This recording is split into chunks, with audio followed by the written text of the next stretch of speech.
Okay, everyone, welcome back. We are back to Down the Line. We are in week 3 of baseball, and we have a lot to break down. We got the Yankees being probably the worst team in the history of baseball. We got the year of the pitcher continuing. We got the Mets in first place. Amazing Dodgers-Padres series. Some weird power rankings that I think are a little unusual. And obviously, we got MLB The Show coming out this week. So a lot to cover. A little amount of time or a lot. I mean, we could literally we could actually do this forever, if need be, if need be. We could. Yeah, well, I mean, when in Rome. But first, like, comment, subscribe. We do this every time. I don't know how to pull the whole YouTube thing, but give us a shout out whenever you're ready. Or don't. Yeah. I mean, whatever you want. Who the fuck are we to tell you? Yeah, I'm not going to tell anyone what to do, but I mean, would I appreciate it? Yeah, but it would be cool. I've said my piece. Wait, I said my piece, Chrissy. I was going to say, what's the thing in The Sopranos? I said my piece. All right. So year of the pitcher continues. Obviously, we have an amazing performance by Carlos Rodon. No hitter, ruined. With one out. Hit by pitch. I mean, I think it's really tough to watch that. I put up a poll like that. It's just really, I think that's one of the tougher ways to lose a perfect game. I had 1% of the people agree with me. Out of, I think, like 150 votes. Most people said it was Galarraga or Scherzer. I think Scherzer was a closer second than people gave it credit for. But a really good no-hitter by him. That was really awesome. He was dominant too. He's throwing like 97 in the ninth. Yeah, no, good for him. I mean, he was a guy that was kind of an afterthought in White Sox fans' minds. I didn't even realize till after that they actually non-tendered him and brought him back for a lower price this year. So that's, a great story. That's really baseball for you. That a guy like that goes out and throws a no-hitter and is off to a great start this year. That's definitely a tough way to lose it. What's your take on this? I saw people angry at Hernandez for not getting out of the way, but I feel like when it's a slider that gets away and hits you on your back foot, it's not like he leaned into the thing. No, and that's why I put up the poll, because I saw that too. And the difference between Rodon and Scherzer is Rodon made a bad pitch. I mean, say what you will, yeah, it had a lot of break. It was right to go with the slider, because he just thrown 2 fastballs before that. But I mean, you got to get it more in. You can't hit the guy. Like, I don't care. Like, if you're a hitter, you take the hit by pitch. And it's not like it's a slide or something where you can judge as much of getting out of the way like a fastball. Like, it hit him. It sucks when it happened, but it is what it is. With Scherzer, when he lost his perfect game in 2015, Jose Tabata, I mean, fuck that guy. he leaned into a pitch with 2 strikes and 2 outs. Like, yeah. Come on, you don't do that. You don't do that. Exactly. Yeah. So back to another White Sox pitcher that didn't have as much success, and we'll talk about this briefly because I'm still very high on Lucas Giolito, but he got absolutely shelled today. I think it was 1 inning, 8 hits, 7 earned runs. So we'll talk about it, but we're not going to talk about it. You know what I mean? Yeah, he was absolute garbage today. I was like gonna throw on the Red Sox game.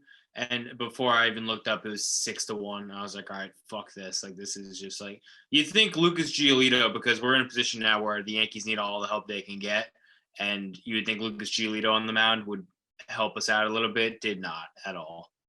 Yeah. I mean, smart of him to just, get out this bad performance in April. I mean, all those other Cy Young candidates and, in my mind, MVP candidates are going to be throwing these bad games in August and September. Not as much time to come back from it. Giolito's doing it now. Everyone's going to have him do it now. I mean, almost good job. I mean, is that a bad take? Good job, Giolito, today? No, I love that, Spinzo. I'm a firm believer that you need to get a couple stinkers out of the way, and no better time to do it than April. Maybe that's what the Yankees are doing, just like all their bad at-bats in April. It's a bold strategy. Yeah, I mean, that's what we were going to transition into next. Nick, I have a whole monologue of what I think the Yankees issue is, but I'll let you go first as the Yankees expert of Down the Line. What do you think is going on right now? I mean, if you could blanket statement it, So, I mean, I've talked so much about this the past couple of days on Twitter. I had on Thursday, the last off day, I had a video that was basically, just trying to drop optimism. I said, a bunch of things that, the team was going to come around. We're 0-3 since, so not great. It's really the lineup. It is. And I mean, you could point at the defense. The defense, I think, will get a lot better once you lock DJ and Gio into their spots at second and third. DJ at first is something people love because, like, oh, he's a better first baseman than Jay Bruce or whoever. It's like, sure. But now you're taking him off of second base. We saw that brutal Roof Knight Odor error on Friday, which is a tailor-made double play. He just yanks the throw. Like, that can't happen. So keep DJ at second, Gio at third, figure out what to do with Gleyber. The defense sucks. The pitching sucks, but at the same time, I really think these guys like Kluber and Tyone aren't going to be this bad. They've been on the shelf for 2 years, essentially. They just need some time. Kluber, I don't know if he has anything left in the tank. Tyone, I firmly believe, has a lot left in the tank because he's still only in his 20s.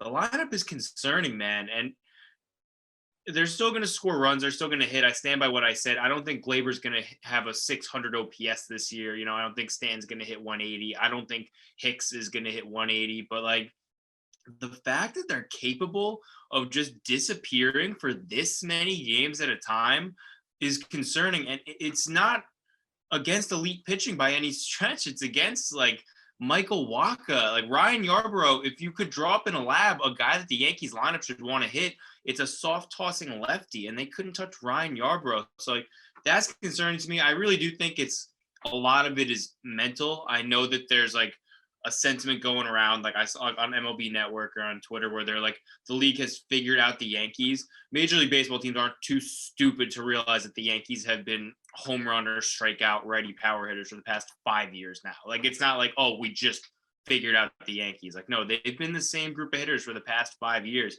But this is something we've seen, and we've never seen it as bad as this, where they just completely disappear. And a lot of it is mental. I really do think that. Yeah, Nick, that's actually the perfect transition, because my whole thing, and it's rare that I agree with Mike Francesa. Yeah, right.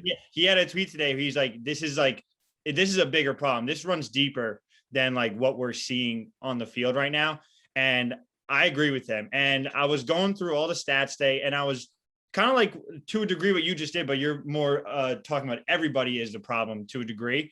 And I was looking to pinpoint this on somebody, whether it was going to be Gleyber, who has 1 RBI, and, they were saying on WFAN, hasn't squared up a ball all season. It feels like. Is it Hicks, who's been asleep to start the entire season, not having a consistent first baseman? I was even like ready to blame this whole big thing on Aaron Boone. I had a whole thing written up about, culture, clubhouse. And then I kind of started diving into like what the Mets are doing. And we're going to get to exactly like, that they're being, they're in first place in the NL East, they're doing things right. And I was like, I started looking at their individual player stats, and nobody outside of like Jacob deGrom or Marcus Stroman is like, wow, like this guy is tearing the cover off the ball. He is the reason they are in first place. Like, their pitching is pitching well, but, at the end of the day, you got to score to win, so like offensively, like, it's nothing like crazy. Like, no one is hitting like 350, 370, like nothing like out of this world. And I was kind of like, well, if their stats aren't that different, offensively, what's the difference between the Mets, who are on first place, and the Yankees, who are one of the worst teams in baseball right now? And I think the difference is exactly what I was doing in trying to find the problem. And it's how the Yankees are looking at themselves. It's like they are each individually thinking that they are the problem, but like they each individually think that they can be the solution. And that's not how that can work, because they are, it's obvious, but they are a baseball team. When they were successful in 2017 and the year when like all those players got hurt, it was because they had that next man up mentality. They had this next guy up. Right now, they are thinking that each and every one of them can save the season and turn around. That's not how it works. The Mets have confidence in the guy after them in the lineup to get a hit if they don't do it. The Yankees right now think that each individually they have to do it, and that's not how it's successful. That's not how this specific team, these specific players have been successful in the past. So I think that they really need to like come together and actually like believe in the fact of not just turning around their individual slumps, but turning around like their team slump, and like kind of being like, okay, cool. Aaron Judge didn't get the job done. let's say Hicks is batting third, which I don't see changing anytime soon, unfortunately. But let's say, okay, Aaron Judge, you didn't get the job done. Hicks, you will. Stanton, you will. Glaber, you will.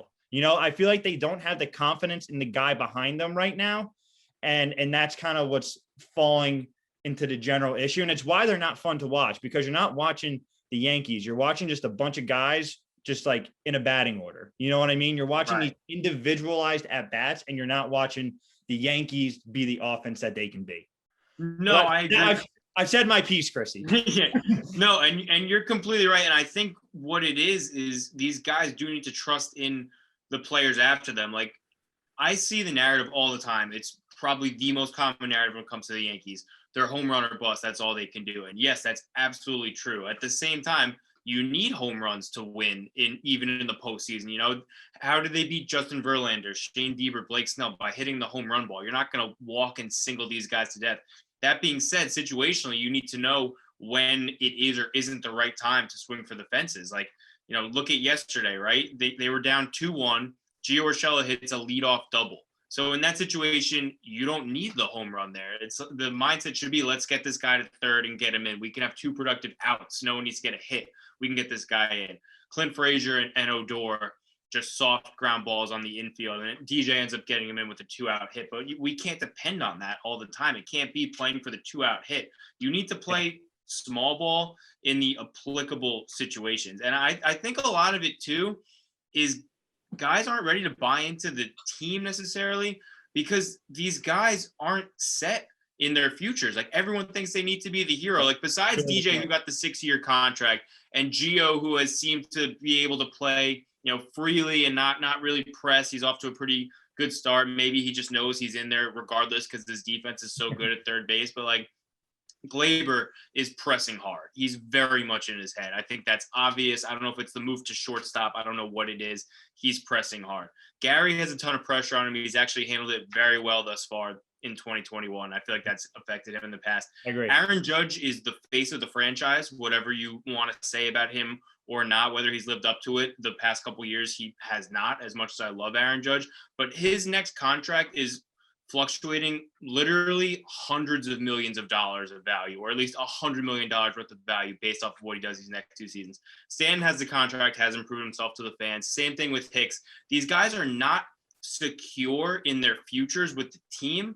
And I think that that's showing right now. And kind of like how you said, they all think they're the problem. They're all pressing so much because nothing is guaranteed for almost all these guys. Yeah. And that's a great point. I think that is contributing to the fact that they are thinking very much about their individual stat lines. And I think that's where the Mets, who have, when you really look at it, have very similar stat lines. Like, Giancarlo Stanton has more RBIs than most of the Mets players right now. But like, when you look at his individual stat line, he's batting 180. And I'm sure that's in his head. I'm sure Glaber's 1 RBI is in his head. They're thinking so individually about what they're doing wrong that they're not letting themselves just be a team. And that's when they're most fun to watch. I mean, Nick, how much fun was that? I mean, not to bring up another Sopranos reference, but like, how they say, like, the hindsight is, or like talking about the past is like the lowest form of conversation. You know what I mean? I remember Tony Soprano said that once. And like, I'd hate to keep bringing up 2017 and the year that they had the next man up mentality that whole season. But like, that's when they were the most fun to watch. And that's when they were the most successful. So feel like they need to get back to not thinking about so much what they're all doing wrong and what they, and it sounds so existential and simple, but like what they all can do right as a team. No, absolutely. And I think the biggest thing needs to be, you're not going to get the same energy from 2017 back, because that team had no expectations. It was a team that people thought would maybe contend for a wild card spot, and they got to within 1 game of the World Series. The expectations are too high now. They've spent too much money, and been to the playoffs the last 4 years in a row. The expectations are there. That being said, they need to take a look around and say, listen, in this lineup, no one needs to carry it. Like, it's so good 1 through 9, even without Luke Voigt right now. Like, the back of these guys' baseball cards are insane. Like, I refuse to believe that everyone is just going to have their career worst year simultaneously. Like, that's just not, like, that's not baseball. Like, these guys are going to figure it out. But it is still, but at the same time, Glaber doesn't need to be like, oh, I need to put on my 2019 stats. Giancarlo doesn't say, oh, I need to put on my 2017 stats. Like, just situationally do the right thing that helps the team, whether that's a sac fly, whether that's a ground ball to move the runner, whether that's the 3-run homer, because we're going to need that too. But these guys need to realize our lineup is so deep and theoretically should be so good. No one needs to press as hard as they are, but they all are simultaneously. It's absolutely killing us. Yeah. Yeah, Nick, I agree. We talked about it in our group chats, like just endlessly about what the Yankees are doing wrong, who we can pin the blame on. But I mean, the truth is it's the team as a whole right now, and they just have to change their mindsets, and hopefully they can do that enough time before it's too late. You know, we were talking about this the other day. I still believe that they can win 90 games, and you're kind of thinking like the more 95 plus range. But I mean, it just doesn't seem like anything is really that close to changing, other than praying that somebody gets hot and kind of changes like everything. But, you know, right now it feels like really just like we're in limbo. It feels. Mm-hmm. I think what they really need, and I thought the Judge home run in the last game of the Toronto series was going to do this. I guess maybe not because it was a solo home run. They need like an early big inning, like a 4-run first inning or something. Like going into the playoffs last year, how terrible the Yankees were down the stretch. People had no idea what to expect. And I'm not trying to act like they won a World Series or anything, but it was a different Yankee team in the playoffs, at least than what we saw in the regular season. And that was game 1 in Cleveland. Shane Bieber on the mound. Guy had not lost all year. DJ single, Judge 2-run homer. And it was literally just like, all right, like we're back. Like they need that sense of relief. Like, all right, we're back. Like they just need a big hit early on in the game, because even in the 5 wins, and I keep saying this too, the 5 wins, almost all of them could easily be losses too. Like none of them have been secure. The closest one was with Garrett Cole on the mound against Baltimore, and Stanton hit the grand slam in like the 6th inning. Like they just need like one easy like 9-2 win where they don't have to sweat it out and they're like, all right, we're the fucking Yankees again. Like that has not happened once in 15 games. I'm hoping it comes within these next couple of days, because they don't really have too much more time to figure this out before it starts to get really ugly. Yeah, I mean, there's a point where of no return to a degree where you have to make up 8 games or something like that. If the Red Sox stay hot, the Yankees stay cold. Now you have to get hot in order to win the division. And they're lucky. You want to put yourself in that situation. Yeah, they're 3-9 against their 2. I know the Red Sox are in first right now, but against who I think are the 2 biggest divisional opponents in the Blue Jays and the Rays. They're lucky that they've played like shit against basically everybody else, to the point where they're not that far ahead of them yet. Yeah. So we are talking about the standings, and we will stop talking about the Yankees because it is exhausting at this point, and it is only April. But we'll move over to the other side of New York, where the Mets are 7-4. They've 7-3, and they actually have decided to start playing baseball games again, which is pretty cool. They went like a week of just like barely playing. But I mean, the story of the season outside of Jacob deGrom has been Marcus Stroman. I mean, he's 3-0, 0.89 ERA, 0.69 WHIP, 11 Ks. I mean, he has been like stellar, and he has been like an energizer bunny for that team. And that's kind of like what I talk about the Yankees. Like they just feel like they're playing for each other right now, and that's really cool. And like their stat line, like offensively, Lindor is hitting 189, 2 RBIs, not much better than what Glaver's doing. Pete Alonso, 250, 2 home runs, 7 RBIs, not terrible. Jeff McNeil, supposedly the best hitter in baseball outside of DJ LeMahieu, pure hitter, 176, 1 home run, 4 RBIs. Dom Smith, who's hitting the ball hard, granted, but he's hitting 229, 6 RBIs. Like that lineup isn't doing anything that special, but they're 7-4 and they're in first place. You know, they're making it happen. And I think a lot of that is because of the pitching. Stroman, deGrom, and that bullpen has actually been pretty good. No, absolutely. I mean, the fact that the Yankees are playing so poorly is huge for a guy like Francisco Lindor, who, granted, we're talking about an 11-game sample size, but has not been good at all so far, at least at the plate. Michael Conforto, awful start to his contract here.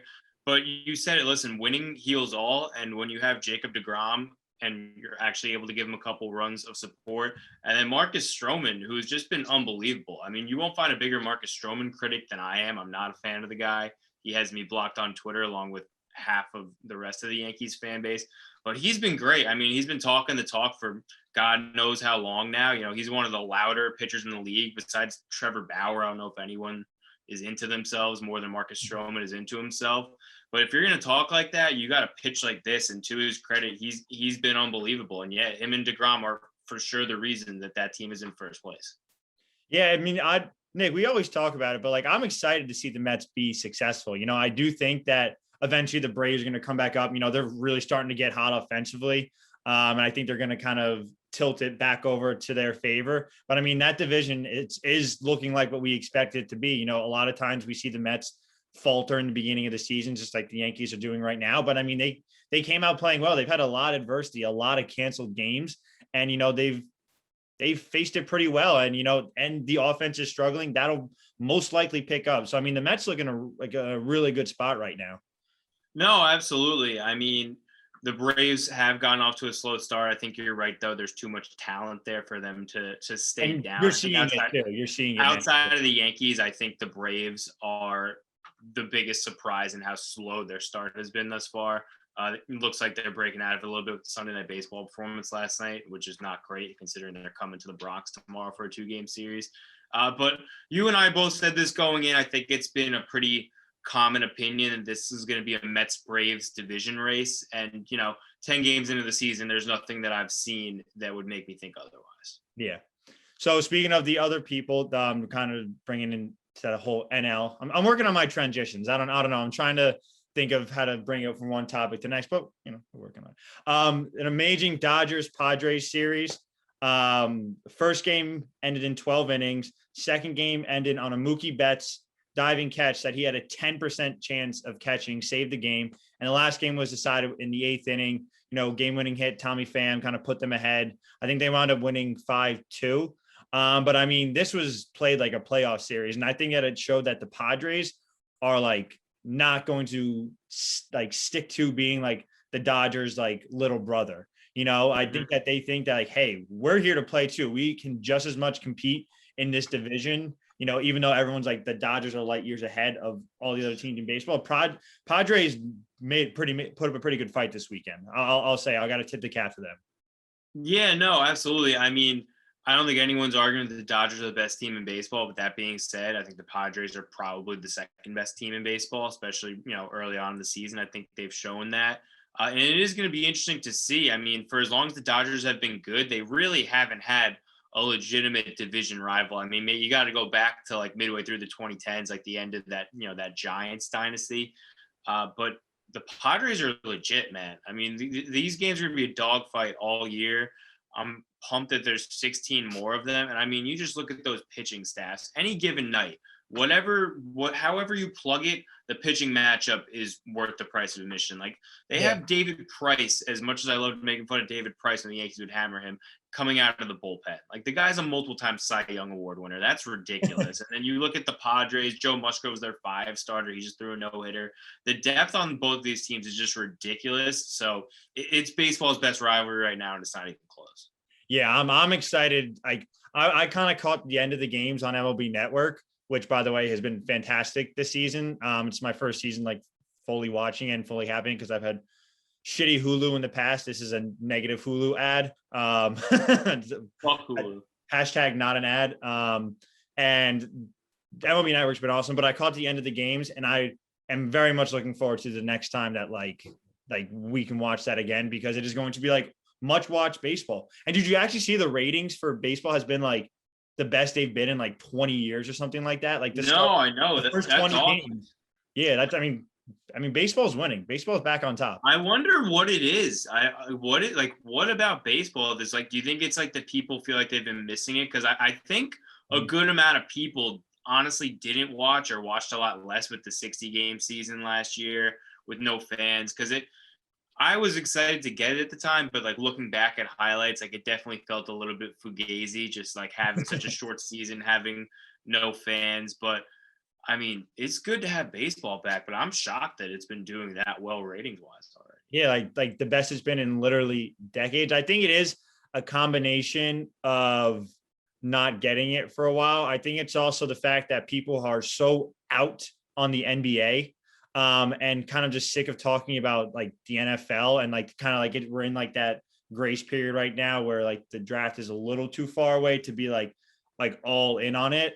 And I think that people were just missing baseball, and Twitter has been awesome. I mean, being able to follow baseball on Twitter, like that, I've seen the clips a lot more, a lot quicker than I've seen them in the past. I don't know if that's MLB or people just saying fuck the MLB and just getting them out when they find them. But like baseball has just been a lot more active. I think more so than it has been in the past. So that's probably has a pretty good reason to do with it. I do think too, social media has been huge. I think that people are recognizing that, yeah, even though this commissioner is a moron and plenty of the, the older managers or the beat writers who cover some of these teams are like stuffy and old man yells at cloud. There's a ton of content creators and now even players getting into, the content creation game who are all for just playing up baseball and how much fun it can be. So I do think that the way the game is covered and presented to a younger generation definitely fuels how much they consume it. Yeah. So I didn't want to talk about I think the unusual power rankings that MLB.com sent out this morning. Obviously 1, 2, Dodgers, Padres. 3, who was at 20 last week. 3, the Boston Red Sox. I mean, look, they're good this year. They've gone off to a hot start, but let's not forget that they did get swept by the Orioles. They've been hot of late, but I mean, I still don't think that they're the number 3 team. What is it? I'm reading the stats. Yeah, we don't have it since then. The Sox have reeled off 10 wins in 13 games and scored one of the best bullpen ERAs in baseball. Great. I'll give them that. I don't think they're the 3rd best team in baseball right now, but I'm just, what are you thinking, Nick? I mean, are you think they're number 3 in the power rankings right now? The overall MLB power rankings? I mean, it's like I feel like they're just always so clickbaity. It's like, what do you want me to base it off? Yeah. Like, are you saying they've played like the 3rd best team in baseball so far? Because if that's what it's based off, then I agree with you. But at the same time, I saw they had the Yankees. They bumped them down from 3 to 11. Yeah. So it's based off of how teams have played. The Yankees have not played like the 11th best team in baseball. They play like the 29th best team in baseball. So I don't know. I don't really care that much about whatever it is. I mean, if you're trying to legitimately tell me that in your mind, based off of what the Red Sox were supposed to be going into this year, that after 15 games, you really think they're the 3rd best team in baseball, I think that's way too reactionary. But I mean, good for them. I don't know if they want to move them up 17 spots. Move them up 17 spots. I don't give a fuck. Fuck them. How about that? Literally. Number 4 in the rankings. And this is actually transitions over to the Castellanos thing too, is the Cincinnati Reds. They're 2nd in the league with 24 home runs, which, proof that home runs do win ball games. But I mean, Nick, what are you thinking about that? The fact that Castellanos had to get his suspension, upheld. Yeah, that was our what the fuck Rob Manfred from a couple weeks ago. So I'll run that back. The fact that he appealed the suspension, had it upheld. It just makes no sense to me. Like, I don't understand what you're trying to prevent here. If you're Rob Manfred, it's guys showing emotion, like that's not bad for baseball. That's good for baseball. Like, Andrew Kittredge threw at Austin Romine in 2018, got suspended for 3 games and appealed it and got it taken away. Like, why? Because all of a sudden it's okay to throw at a guy's head, but it's not okay to celebrate in a guy's face. It's just so strange. Like, none of the decisions he makes sense. I feel like he just like blacks out in his mind everything in the past when he's making any kind of decision. So it's stupid. He sucks. What else is new? Yeah. I mean, I wish it made sense and you could like track to like different suspensions and be like, okay, well, this happened, so this must happen. It tracks, but it doesn't. It literally doesn't make any sense. So I mean, sucks for the Reds to lose Castellanos for 2 games, but I mean, clearly they're doing pretty good this season, so they'll be fine without him. But I mean, what the fuck, Rob Manfred? I mean, like, just give us. I mean, like we said, baseball has been the most exciting it has been, and in 20 years, according to the ratings, and you're literally taking it away. So stupid. Again, I've said my piece, Chrissy. I've said my piece.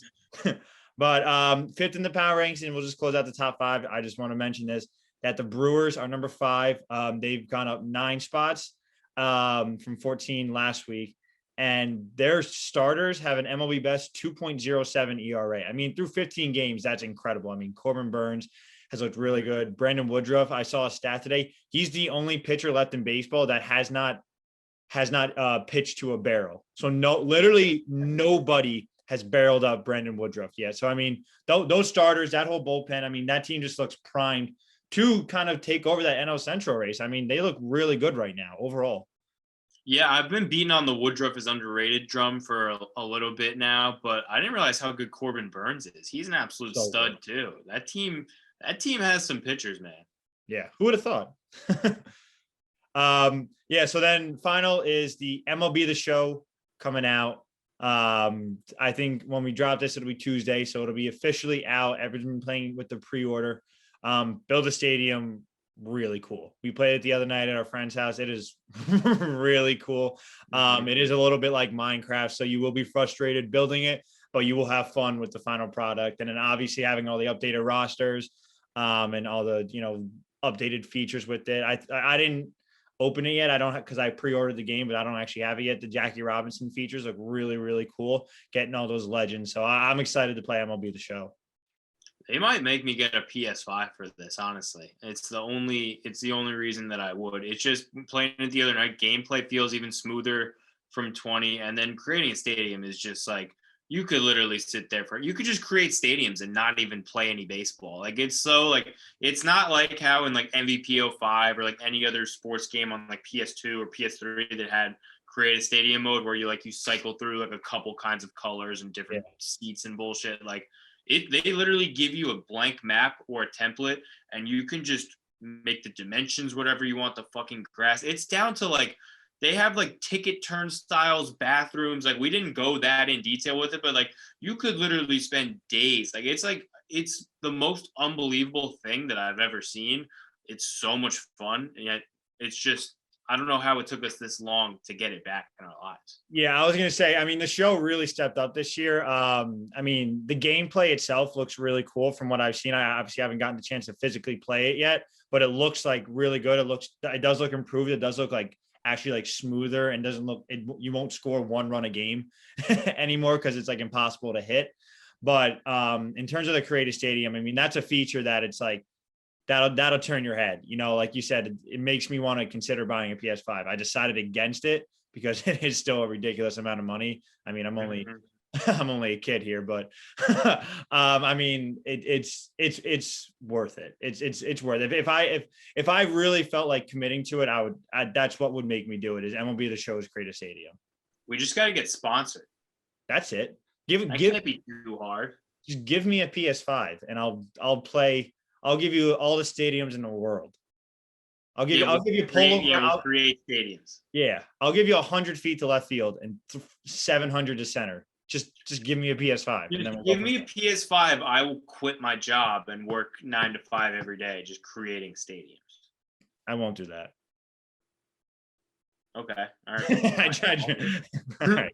Well, now we know. Well, you quit. I'll work. Exactly. Yeah. No, that works. Perfect. All right, Nick. Anything else for the week? One last thing. It's just a big fuck you to foul ball guy Zach Campbell. So, Rob, do you actually not know who foul ball guy is?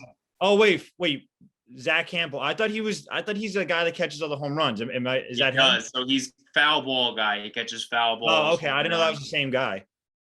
So all season he's been stirring up trouble at Yankee Stadium. Like he was there the first 2 games of the season. He was bitching about people not wearing masks. He was like starting like some like racially charged shit with like some Dominican fans that was kind of weird. And then on the Mejia home run the other day off Montgomery, he like ran down. So like he tweeted a picture of himself with the home run ball after saying like basically came right to me. And then on video, you see him running down like 10 rows and just snagging it from like above a kid's glove.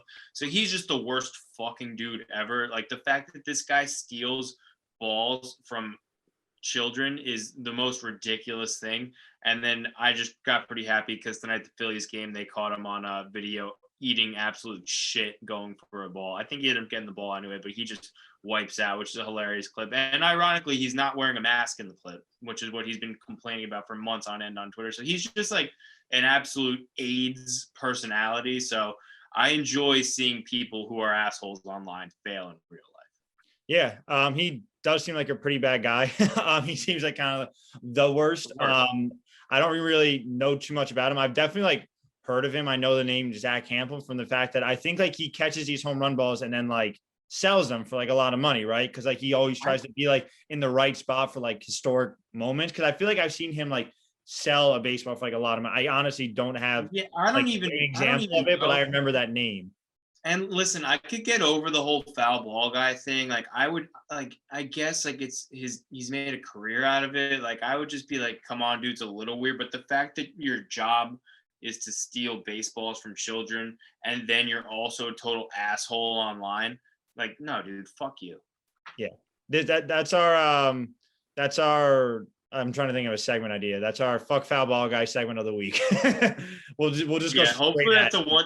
I don't want to mention him on this show again. I mean, I'll mention it if he like wipes out again. But this guy, like I hadn't brought him up before, but like now that we get to show the clip of him just eating absolute shit, I felt like it was a good time to bring him up. Yeah. All right. That's our big segment for the week. All right. We'll see you guys next week. Hopefully the Yankees pick it up, and good job, Mets. Keep it up. If the Yankees don't figure it out, I might not record a show next week. I think that's fair. So I guess head on a swivel. Yeah, figure it out. All right, we'll see you guys next week. Later, skaters.